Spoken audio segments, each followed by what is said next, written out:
जय गुरु जी। शुक्राना गुरु जी। सारी संगत को जय गुरु जी। ओम नमः शिवाय। शिव जी सदा सहाय। ओम नमः शिवाय। गुरु जी सदा सहाय। शिव पुराण श्री रुद्र संहिता द्वितीय खंड का 15वां अध्याय, सती की तपस्या। ब्रह्मा जी बोले, हे नारद, एक दिन मैं तुम्हें लेकर प्रजापति दक्ष के घर पहुंचा। वहां मैंने देवी सती को उनके पिता के पास बैठे देखा। मुझे देखकर दक्ष ने आसन से उठकर मुझे नमस्कार किया।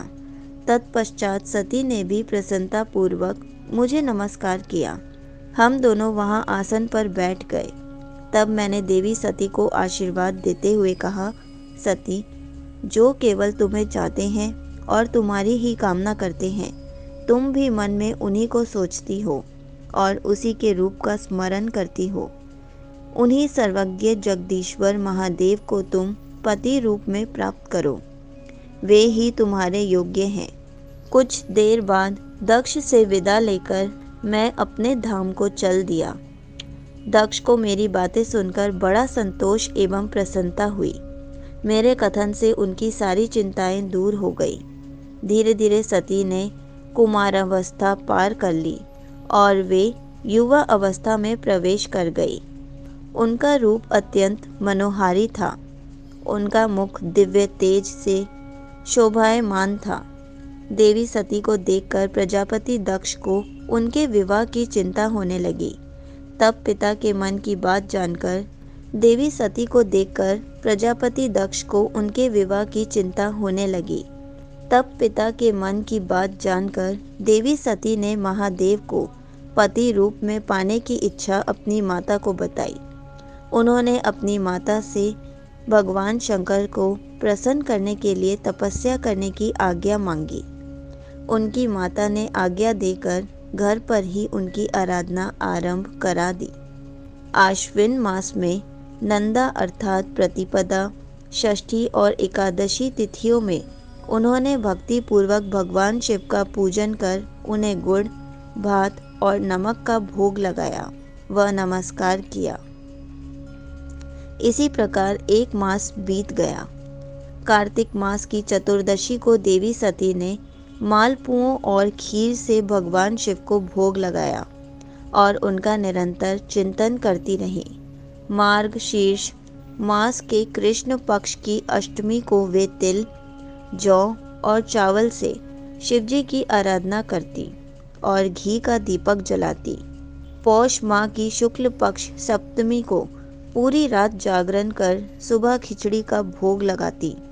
माघ की पूर्णिमा की रात भर वे शिव आराधना में लीन रहती और सुबह नदी में स्नान कर गीले वस्त्रों में ही पुनः पूजा करने बैठ जाती थी। फाल्गुन मास के कृष्ण पक्ष की चतुर्दशी तिथि को जागरण कर शिवजी की विशेष पूजा करती थी। उनका सारा समय शिवजी को समर्पित था। वे अपने दिन रात शिवजी के स्मरण में ही बिताती थी। चैत्र मास के शुक्ल पक्ष की चतुर्दशी को वे ढाक के फूलों और दवनों से भगवान की पूजा करती थी। वैशाख माह में वे सिर्फ तिलों को खाती थी। वे नए जौ के भात से शिव पूजन करती थी। ज्येष्ठ माह में वे भूखी रहती और वस्त्रों तथा भटकटिया के फूलों से शिव पूजन करती थी।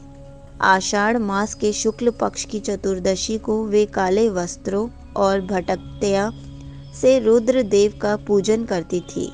श्रावण मास में यज्ञोपवीत वस्त्रों तथा कुश आदि से वे पूजन करती थी।